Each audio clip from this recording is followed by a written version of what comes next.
Hi friends! Today I'm going to be doing a quick tutorial about the thread painting technique and show you how I work my needle. This technique is just overlapping and layering your basic stitches pretty much. There's straight stitch, there is satin stitch, there is split stitch, there is split back stitch. You can throw in French knots in there, and you just blend and overlap and layer these stitches in a way that gets the end result of looking sort of real, like a painting. It is honestly pretty easy despite what it might look like in the finished product. So I'm gonna show you how I do it today. Basically, I'm just gonna be doing straight stitches, long and short stitches, and just blending them together. I love this technique, it is what I do. I'm gonna show you my movements and the exact way that I do thread painting, and hopefully get you started with this technique as well. So let's do it. Today I'm gonna be making a small example of how I would make my sky. I'm gonna be using 3 colors today. They are DMC brand.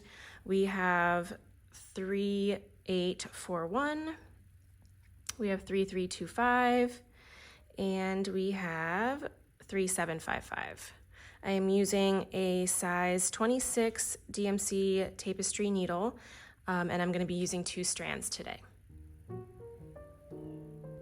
I didn't make any guidelines today just because I'm going to be doing this a little bit quick, but normally I would have my my guidelines separating my sections, but I'm going to pretend my horizon is like down here somewhere.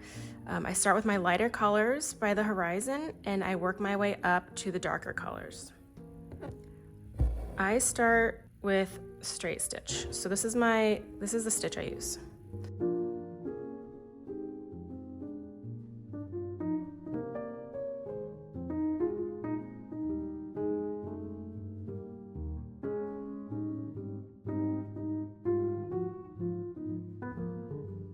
So what I do here is I make my straight stitches move from left to right and then from right to left. And I'm just kind of filling my space until I can't see any more of my base fabric. And it doesn't really matter where I bring them up or put them back down. Like here, it's just over here, but where I put it back down, I kind of like to split my previous stitches so that it blends a little bit better. So I bring it up, I'm gonna put it down like right here on top of this one.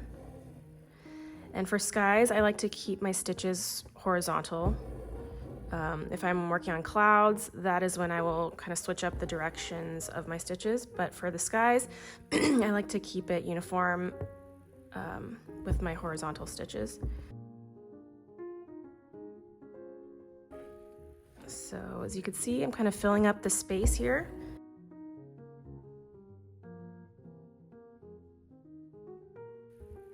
I'm bringing it up. You could bring it up right here, splitting this stitch, bringing it up, putting it back down on top of another one over here until you create this sort of flat layer of stitches above your base fabric. You don't want to add too many stitches on top of each other because then you'll start to create little bumps and bulges that you don't want. So once I see that I have covered my area sufficiently, I will move on to another section. So like right here, there are definitely stitches there, but there's kind of like a little indentation, which I don't like. So I'm gonna bring my stitch up and cover that dent. And now it is evenly, it's even with the other stitches.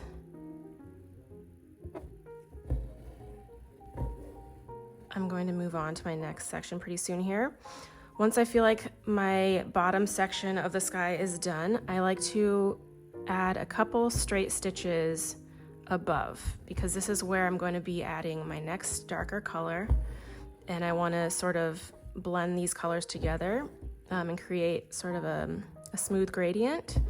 So I will loosely place several straight stitches up here. Randomly, you don't have, you could put these anywhere you want.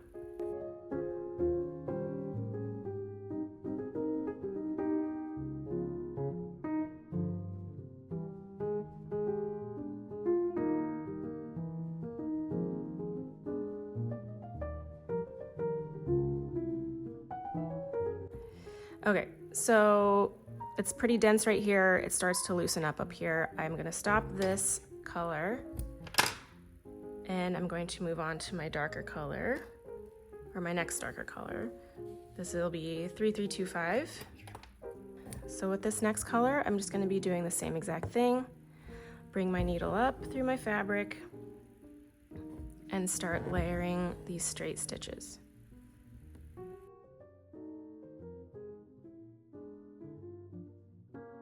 With your next color, you're gonna kind of bring a couple straight stitches down into your first color. Again, you're creating sort of a more seamless gradient from lighter to darker. So up here, just back and forth motions with these straight stitches until you fill up all the negative space.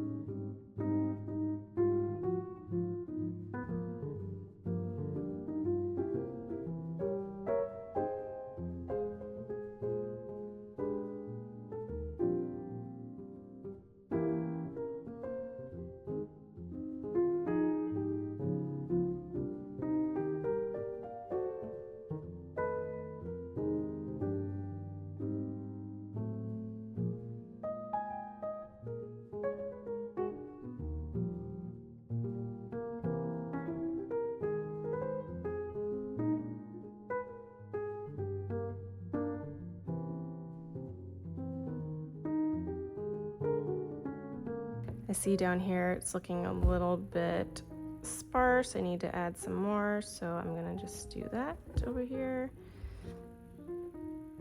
And the nice thing about this technique is that you can always go back and add more if you feel like you need to.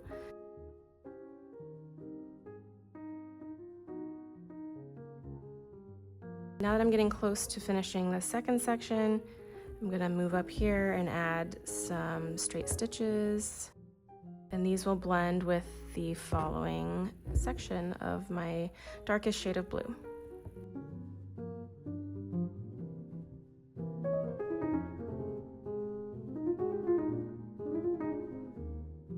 I'm going in now with my last color. This is 3755, and continue this gradient,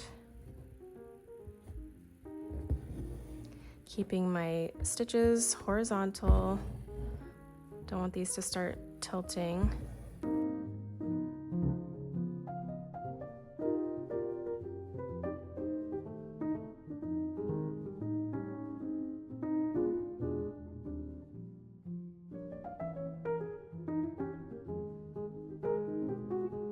Working my way up here into these other stitches.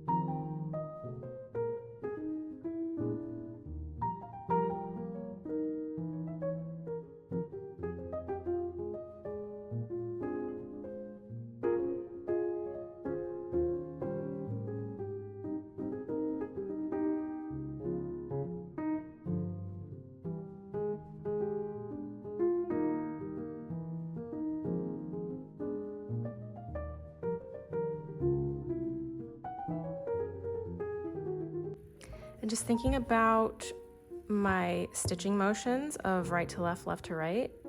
Another reason why I like to do it that way, it saves thread instead of going left to right, left to right, left to right. You're saving thread by using less on the underside of your work.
the space.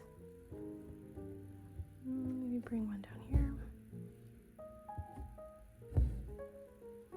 Okay, to me, at this angle, because it's kind of tilted, this isn't normally how I work on a hoop stand with a camera in my face.